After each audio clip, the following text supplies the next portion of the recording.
Hello and welcome to Am I Old Yet? A lightly comic audio drama by me, Floyd Kennedy, about life, the universe and everything from the perspective of one elderly fictitious woman.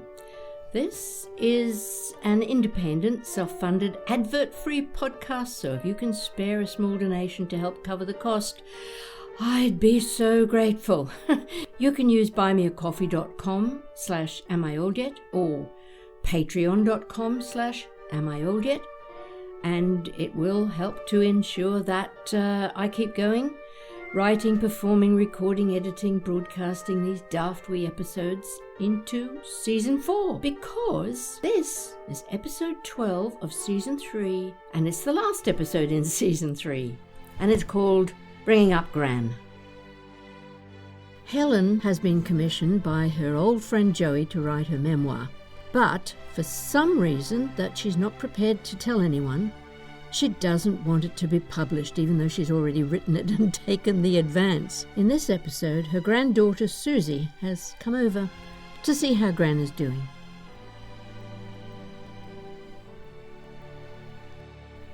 Gran, your coffee's ready. Shall I bring it upstairs? No, thanks. I'm on my way down. Okay. Shall we sit in the garden? It's not good to waste this weather.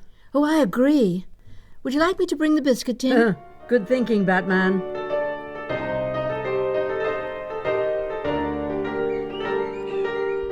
Oh, this is so lovely.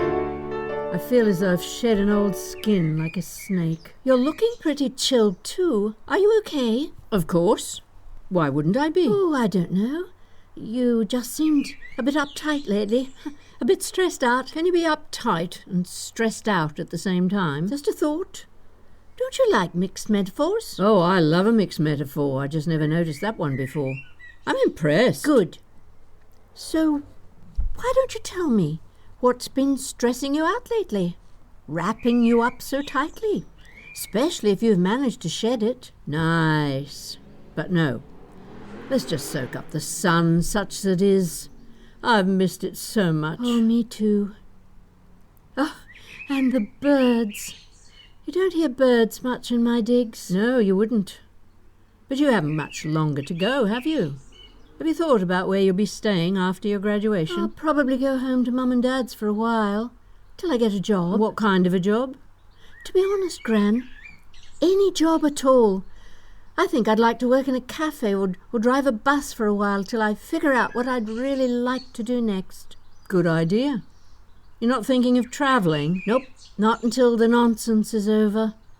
I think other countries have enough to deal with without having idiots like me wandering around aimlessly. But they might appreciate the money you spend. Well, that's the thing, Gran. I don't have much to spare. I'd rather get some life experience, as they say, and save up a bit before I go travelling, so that I can do it properly. Sounds like a plan. I love it when a plan comes together. Ah, another A-Team fan. Indeed. Charlie's favourite TV programme at the moment. Charlie. How's Jack these days? Jack, my darling Gran, is just fine. He's very happy up there in Liverpool, working for one of the councillors. And he's seeing someone. Very happy. Good. Well, say hi to him for me next time you're speaking. I shall. You're amazing, you know. The way you stay good friends with people after you split up. You are a super-duper friend collector. Oh, that's just one of my superpowers. And now, no more prevaricating. Gran, what's been going on? Gosh, you are persistent. I learnt from the best. Who? You, Gran. Me? I'm persistent. And I prevaricate? Do they go together? Well, they do in you. Oh. Yes, so come on. Tell me what's been upsetting you. I'm not going anywhere till you spill the beans. And what if they turn out to be too hot to handle? Huh? I shall wear my metaphorical oven-proof gloves and pick them up carefully. I believe you would. But supposing they set the place on fire where they land? I shall blow them out with my superpowered breath. Ugh, I'm feeling the force of that superpowered breath right now. Good. Now let's both sit back and relax, and you can explain it all to me from your beautiful new shiny skin that you've just discovered again. Oh, my lordy, you do have an answer for everything. Reminds me of someone. Gran? Oh, all right. I'm sitting back. Not feeling quite as relaxed as I did 5 minutes ago, though. Gran, if you really don't want to tell me, but honestly think you're okay now, with whatever it is, just say so. That'll be good enough for me.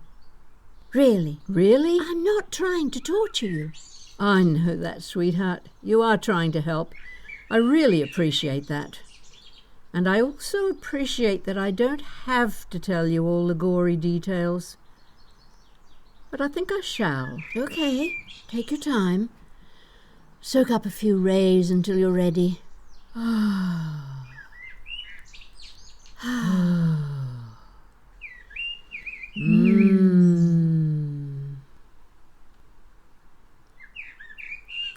You know this memoir that Joey commissioned me to write? I do. And you know that I wrote what I considered to be a draft? I heard that too. And she considers it to be finished, and she wants to publish it as it is. Yep, she does. And we both know that when she heard how upset I got, she agreed to hold off until I was happy to go with it. That too? Ah. Have you been talking to her? Nope. All right. And I finally figured out what my problem was.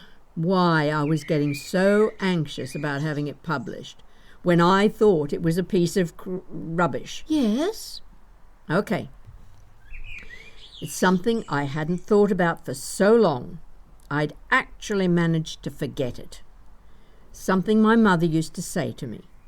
You know, she always wanted to be a writer. You mentioned that. And she gave it all up when she got married and had Marion and me, and then my father shot through, so she was a single mother, and that was not easy in those days.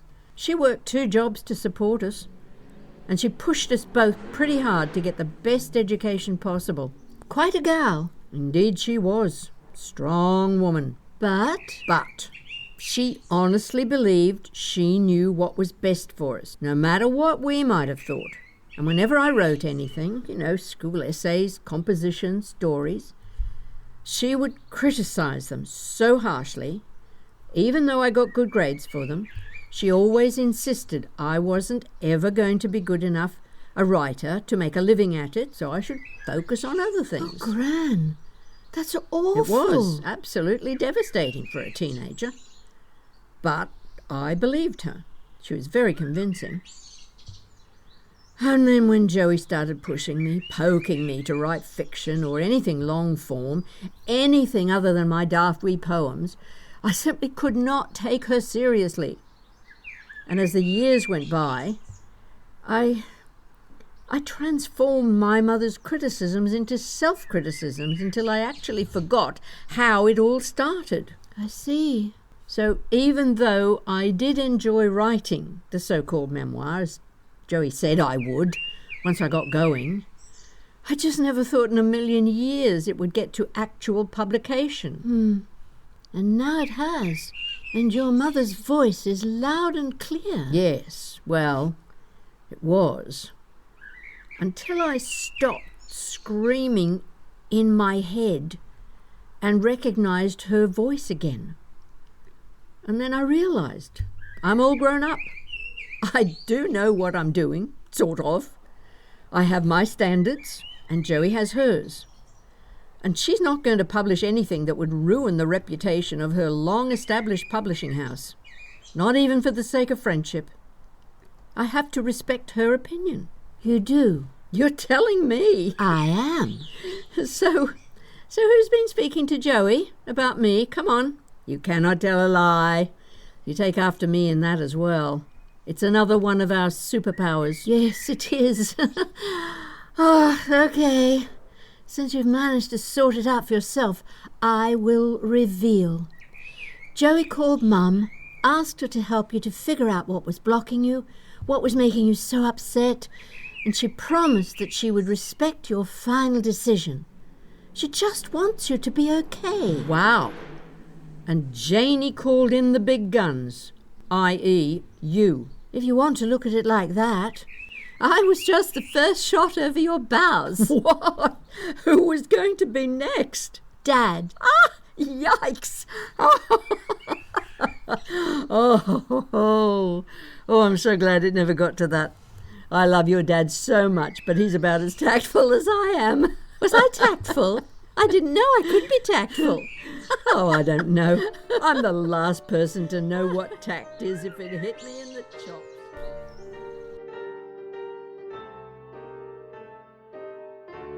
That was Bringing Up Gran, Episode 12, Season 3 of Am I Old Yet? Written and performed by me, Floyd Kennedy. If you enjoy this podcast, please take a moment to rate and review it in your favourite podcasting app, or drop a comment on the reviews page of the website, www.amiolyet.com. As a freelance artist, these comments are the only way I can tell whether anyone is actually listening. And I really need to know that you're out there if I'm going to keep on doing it.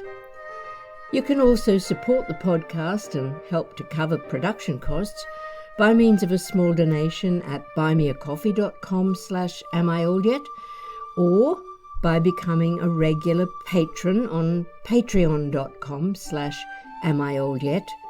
And that subscription brings you extra benefits such as a copy of one of my poetry collections or downloads of my music. Okay, thanks for listening. Stay safe